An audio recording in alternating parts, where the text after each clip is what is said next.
Yun, ate, narinig ko kasi maganda yung hotel dito. Tadadaan! Ayan siya. So, malaki yung room, no?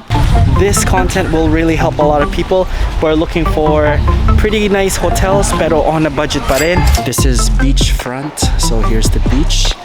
It's 2,900 if your hotel is facing the beach.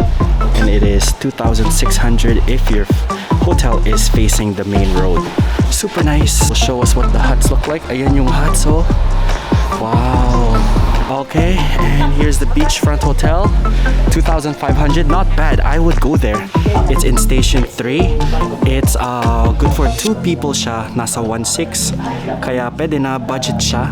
Tapos good for 3 people, nasa 1,800. Standard room, 1 queen size bed po yun, 2,060 per night with free breakfast. 560 sir, 20% off. 2,560. Oh, 2,500 and you get a balcony. So it's 1,600 per night. So this one is pretty good kasi apat na kayo. Tapos 1,500 siya per night. That's really good.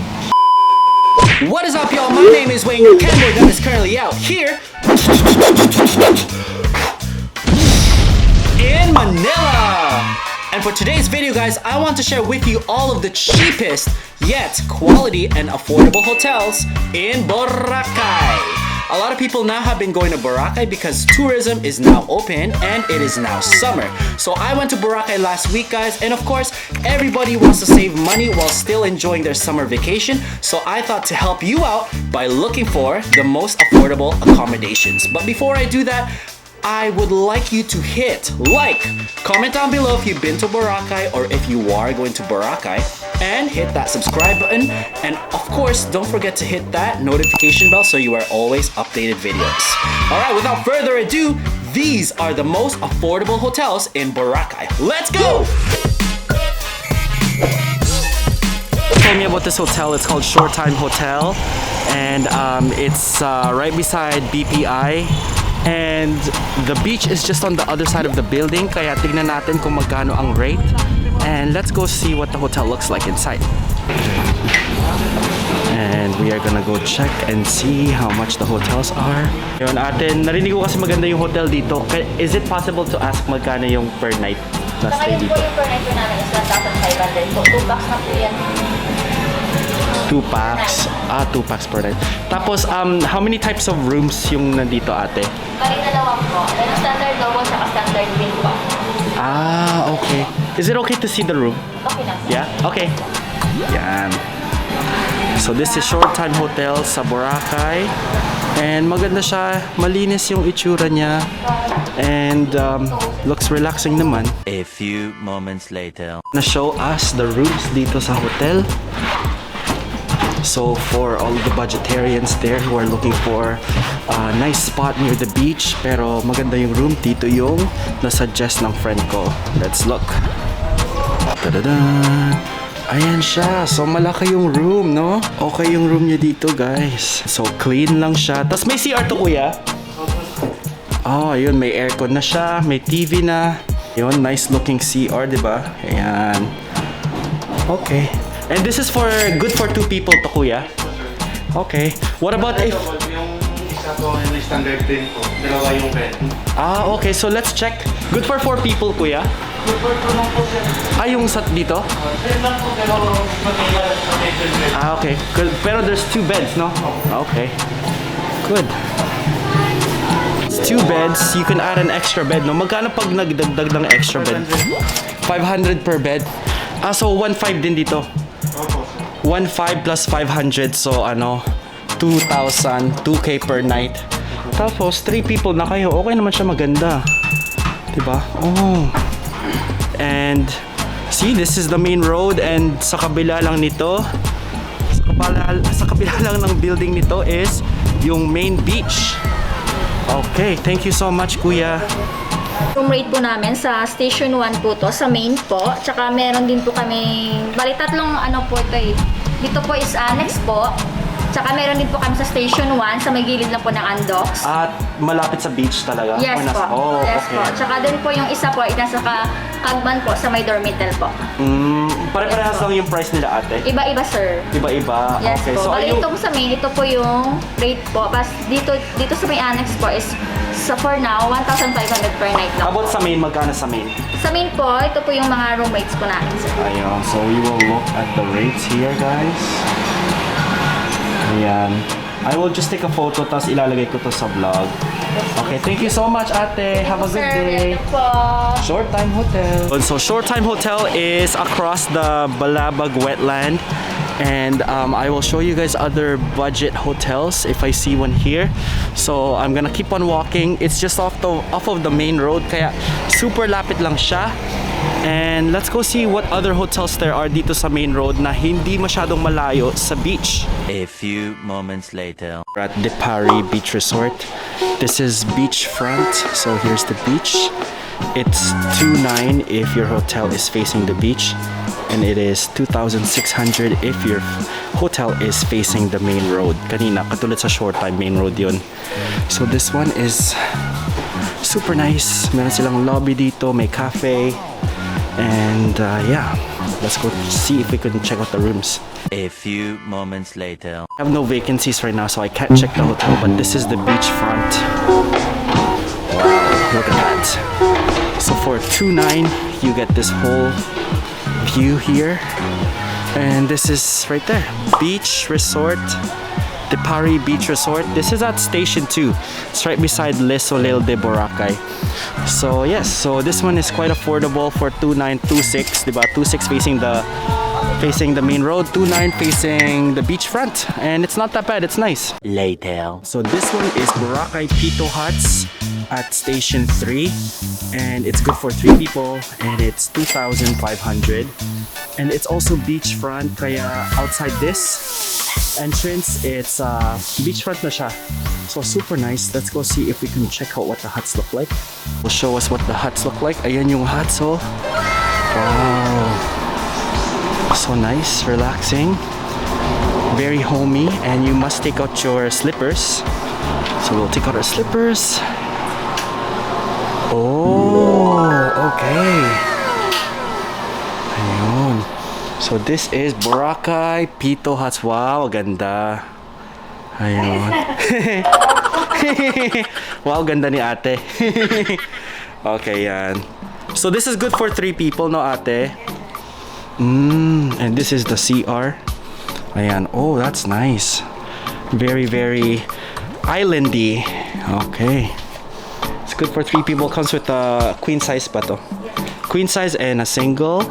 And what happens, ate, if you have a family or something It's that want to good book? for 3 maximum of 5. Additional of 500 per head per night. You can add additional heads. Are you adding beds din? Mattress. Oh, you can add mattresses, so you can have up to 5 people in the Pito Hut. So if you are a family, you can have up to 5 people. Additional 500 lang. It's affordable kasi beachfront eh. So that's really nice. Thank you, ate. So this is the Boracay Pito Huts. So good for 2. Pwede na rin up to 5. And katabi niya na yung restaurant. Paddy's Point yata to. Paddy's. Yeah, or sorry, Aqua Life Drivers. I don't know. Paddy's Fun yan. Okay, and here's the beachfront hotel. 2,500. Not bad. I would go there. That's actually really cheap. That's good. And look at that. It's so beautiful. Beachfront na siya. It's right beside Astoria Current. Later. So this one here is the Morning Beach Resort, guys. It's in Station 3. It's good for 2 people siya. Nasa 1,600. Kaya pwede na budget siya. Tapos good for 3 people, nasa 1,800. And ito yung contact number. Yan yung contact number. We're gonna go see if we could tour what the rooms look like para makita nyo yung itsura ng loob ng ng room nila. It's the Morning Beach Resort, guys, at Station 3, and that is beachfront. Wow, look at that. Super budget, 1,600. Nasa harap mo na yung beach. Super lapit, and it's quite quiet din naman. Like, it's not too crowded here. And katabi mo yung Paddy's. I think this is like a diving thing. Yeah, look, 1,600 for that, right? You're paying for the location and yung pretty nice room na siya. Later. Alright, so we are here at Hey Jude Beach Resort. So yung low season ng standard room nila, good for 2 people, is 2,100, and it comes with breakfast. Si ate, she's gonna show us the deluxe room with partial balcony ng beach. Diba? Okay, sige. Oh, may limit po tayo sa And this is, magkano nga to ate? 2560 sir, 20% off. 2560. Oh, good for 4 people. Super son lang po siya. Hindi sila pwede mag-share. Ayan, so this is 25 and you get a balcony and yeah, semi beach. Well, it's beachfront pero partial lang yung makita mo sa balcony. But this is chill. It's nice, no? Here, see, ayan. No, this is me. And let's go see yung CR. What it looks like. Nakalock yung CR. May tao yung sa CR. May tao. Oh, okay. Ayan, so this is Hey Jude, and this we're looking at the deluxe room with semi-partial beach, and it's 2.5. So that's not bad. That's really good. This is a good price for beachfront dito sa Station 3 kasi Station 3 is really quiet. So I would say it's like one of the best places to stay if you're here to relax and just hang out and have a good time. Well, again, this is the Hey Jude Beach Resort Cafe, Resort Hotel and Bistro at Station 3. Look at that, so beautiful. Yan. It's beachfront. Ayan, ganda. Okay, ito guys, we are now at Station 3 in Boracay, and there's a lot of foreigners. Not much people here. It's really quiet. I actually like this part of Boracay, and let's go see how much this hotel is. This is Station 3 beachfront at the 357 Boracay, and their weekday promo from Monday to Wednesday is 2,500 with breakfast na yun. Super quiet. So this is it right here, 357 Boracay at Station 3, and it is beachfront for 2,500 pesos. So super budget na siya. Okay siya. It's quiet. It's a good area. And let's go see what this is. Tomorrow. Alright guys, it's a different day today. I am doing a continuation shoot of budgetarian hotels, and madami akong nakitang hotels kagabi near Station X. It's not on the main beachfront, pero it's off of a parang side skirt, esquinita, which isn't too far from the beachfront, so that's also good. This content will really help a lot of people who are looking for pretty nice hotels pero on a budget pa rin. Kasama ko ngayon si Keon Hyung, videographer. Paid ayun, 5,000 a day. Ayun, so if you want to follow him, please click the report button. Spam. Joke lang. Okay, so we will show you guys the hotels, and yeah, let's see what kind of hotels that we will show you. I believe this is Station 2, tapos merong 7-Eleven dito. And then there's a little side skirt here, so we're gonna go inside the little side skirt because inside there are little hotels and stuff na maayos naman for an affordable price. So tara, let's go. Alright, so here we are. Madaming hotel dito sa loob ng esquinita. So the first one is this one here. Oh, I don't know if they're open actually. This one's closed. So here on the side skirt there's a lot of tourists because there are a lot of hotels inside of the side skirt. So this is the Villa Romero de Boracay. And are they even open? It looks like they are closed. Ayan, tapos on the side here there are people selling beach shorts and mga t-shirts.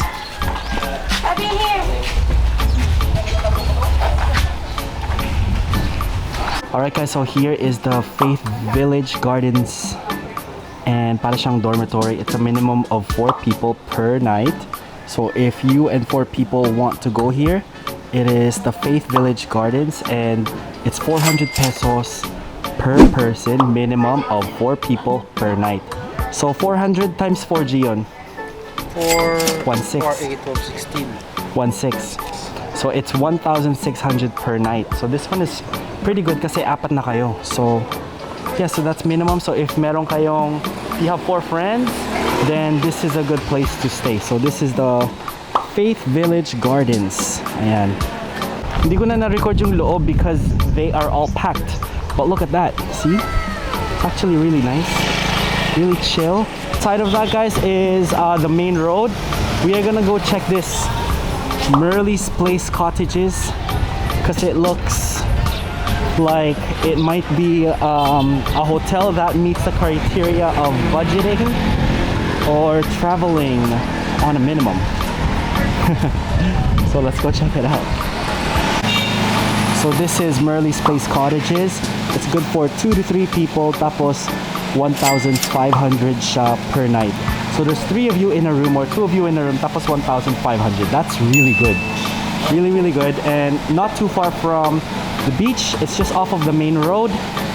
And ang labas mo 7-Eleven like earlier. Later. Alright guys, so now we are at Station X. Station X is off of the main road. And just a little bit forward, there is a little side skirt. And inside the side skirt, I will show you guys more hotels that will fit your budget here in Boracay. This is the Aloha Boracay Hotel. So here, it is 1,790 double occupancy for as low as 1 cent. So that's for 2. Let's go look at the pamphlets. Let's go. Sorry about the wirings. So again, that's Aloha Boracay Hotel. We entered yung Esquinita right beside Station X. And now we're going towards the beach now. And there's probably going to be more hotels along here. A few moments later. Now we are at Pinjalu Resort Villas. Meron kami available, sir. Standard room. 1 queen size bed po yun. 2,060 per night with free breakfast. 2,060 per night with free breakfast. Yes po. 1 Okay. queen size bed lang po yun. 1 queen size bed. Okay. Wow. Good for 2 na po yun siya, sir. Okay, so it's good for 2. 2,060. Ang ganda ng area, guys. Ito. Ooh. Wow, look at that. Super serene yung area. Pwede na to. 2,060, no? Good for 2 people. It's a queen size bed and it's near the beach front. Look at that, oh. It's so nice. It's really connecting with nature, you know, here in Boracay. There's a lot of resorts that have that feeling na outdoorsy, and those ones are really, really nice. You really feel like you're outside of the city. Thank you, ate. Bye-bye. That is the Pinjalu Resort Hotel. So this is what it looks like on the outside, guys. There, so budget prices talaga siya at its pricing and its location. Kaya it's super sulit. We are going to walk near the beach. The beach is close by. You could really see the water now. So we'll go walk some more and show you guys some more hotels as we encounter them.